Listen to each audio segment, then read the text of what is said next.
Okay, may buntag sa tanan. So, nalapod ta karon naron maghimo sa atuang video tutorial sa mathematics nga pang grade 6. Kita ninyo na atuang mga bulak na tong background kay para chill-chill po ta. Yan, murag i-promote ko na lang po ni ang bulak sa kuwang Ma'am Tikin, no?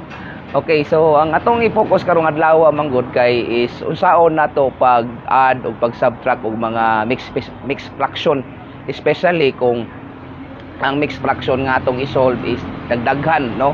Tagtulo ka term nga na nya pagkahuman atong likayan siya kung as much as possible, no, likayan nato siya nga dili mo dagko ang mga numbers. Okay, so gamitan nato gamay kuan laing pamaagi para malikayan nato ang dagkong number. Okay, so agto na ta sa atong whiteboard. So example na atay 2 in 1/2 plus 1 in 3/4 minus 3 in 1/3. So puro siya mixed fraction tapos naa siya ay tulo ka terms, no? First term is 2 in 1/2, second term is 1 in 3/4, tapos ang third term is 3 in 1/3. So sa akong ikaingon na ganina is likayan nato nga makagamit tagdagko nga number, no? Kay para dili kayo ta malibog abot sa unahan. So unsaon man ni nato sa pag-solve? So sa pag-solve nato, ang una natong buhaton is atong i-separate ang fraction o ang mga whole number. So mahimo na ron siyang 2 plus 1 minus 3, then i-plus nato na siya. Ay kalibog anong nag-plus ta. Remember nga ang ato ang mixed fraction or ang mixed fraction is a combination of whole number and a fraction. Sa to pa kung mag-combine manggug ka, so sa to pa imong gamiton is addition. That is why natay addition diha. Tapos 1/2 plus 3/4 minus 1/3. Basin malibog ha, kining 1/2 mo na fraction sa 2 in 1/2. Ang kanang 3/4 mo na fraction sa 1 and 3/4. Kaning 1/3 mo na fraction sa 3 in 1/3. Now, pag i-simplify nato na 2 plus 1 minus 3, that is 0. Diba?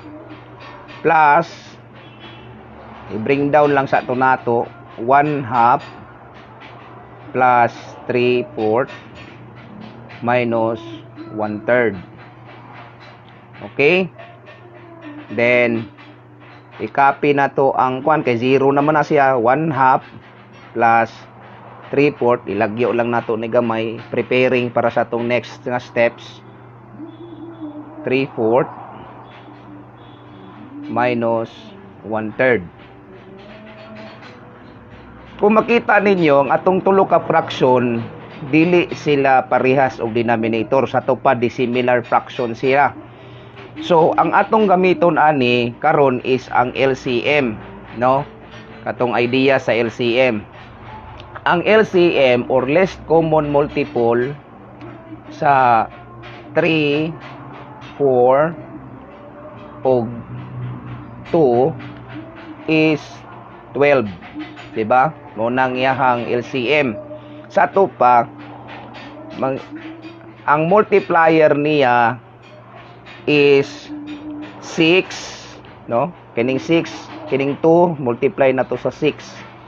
Tapos diri pod mag-multiply ta og 6. Okay? Tapos kining 4 mag-multiply tag 3 diri. Diri sad mag-multiply tag 3.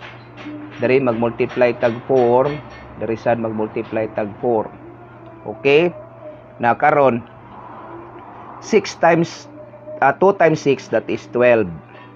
1 times 6, that is 6. Okay? Tapos 3 times 3, that is 9. Then 4 times 3, that is 12. Then 3 times 4 is 12.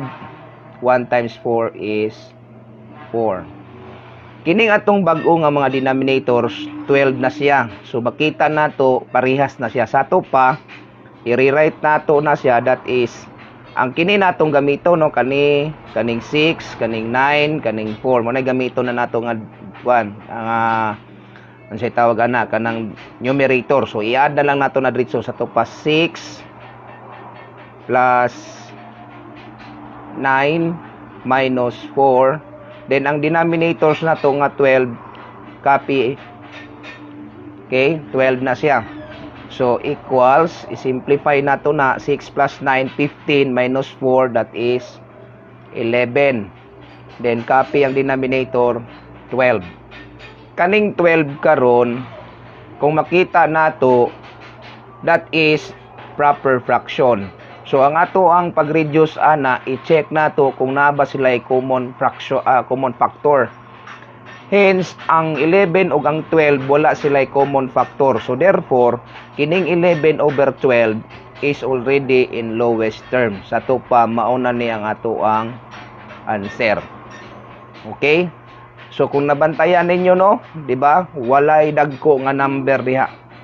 No? So dali na lang kay nato pag-solve. Okay? So agtutas to checking. Okay, sa ato ang checking, so di ba, nag-add man tano 2 plus 1 half plus 2 in 1 half plus 1 in 3/4 minus 3 in 1/3. Then ang atong answer is 11 over 12. So atong i-check kung kining 11 over 12 is correct ba ni siya nga answer para ani. So ang atong buhaton karon is bulagon nato na sa duha ka solusyon. Una is ato sa ning i-add ning 2 in 1 half dito sa 1 in 3/4. Unya kung unsay answer, dapat pareha silang answer kung i-add nato ang 3 in 1/3 dito sa 11 over 12. Okay? So pag solve nato ana niya karon, di ba? 2 in 1 half plus 1 in 3/4.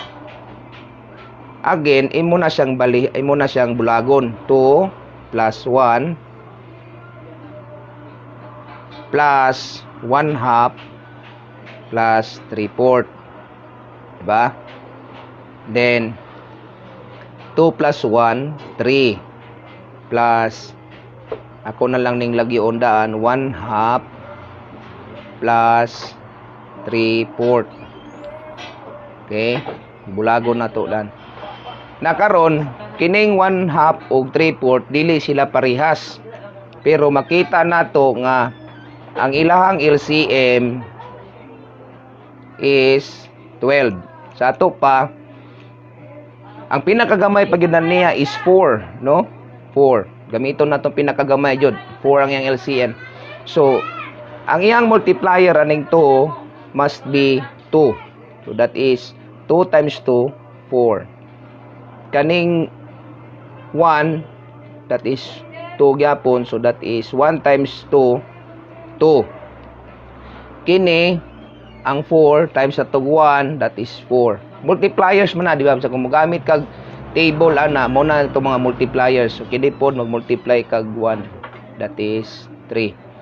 So rewriting 3 plus kini na tong gamiton 2 ug 3. So 2 plus 3, 2 plus 3. Then ang common denominator nga 4, 4. Then that is 3 plus 2 plus 3, that is 5 over 4. Karon kining 5 over 4 manggod. Kining 5 over 4, that is kuan mixed fraction, di ba? Ano, improper fraction. So kailangan ato ni siyang himuon nga mixed fraction. So kay ang mixed fraction ng 5 over 4, that is 1 and 1/4. Sa ato pa mahimo na naron siyang 3 plus 1 and 1/4. And that is equal to 4 and 1/4. So mao ni ato ang sum sa 2 in 1 half ug 1 in 3/4. Now, sa akong giingon ganina, dapat maupod ni siya ang sum kung imong i-add ang 3 in 1/3 dito sa 11 over 12. Okay? Now, so atong isulat daan ning kuan kining 4 in 1/4. Mao na nga to ang first. Okay? So, i-try na tog add ang 3 in 1/3 dito sa 11 over 12. So ibulagon lang nato gihapon 3 plus ato na lang ng diretsohon 1/3 plus 11/12. Okay? Again, ang 1/3 ug ang 11/12 dili sila parehas, so dissimilar. So mogamit ta sa atong method nga LCM. Ang LCM niya is 12. Okay? So kining 3 i-times na to sa 4, that is equal to 12. Then ang 1 i-times na to sa 4, that is equal to 4. Tapos ang 12 i-times sa 1, that is 12. Then ang 11 i-times sa 1, that is 11. So therefore 3 plus, pagkita naman na to, parehas na silang denominator, no? So kopyaw na nato siya.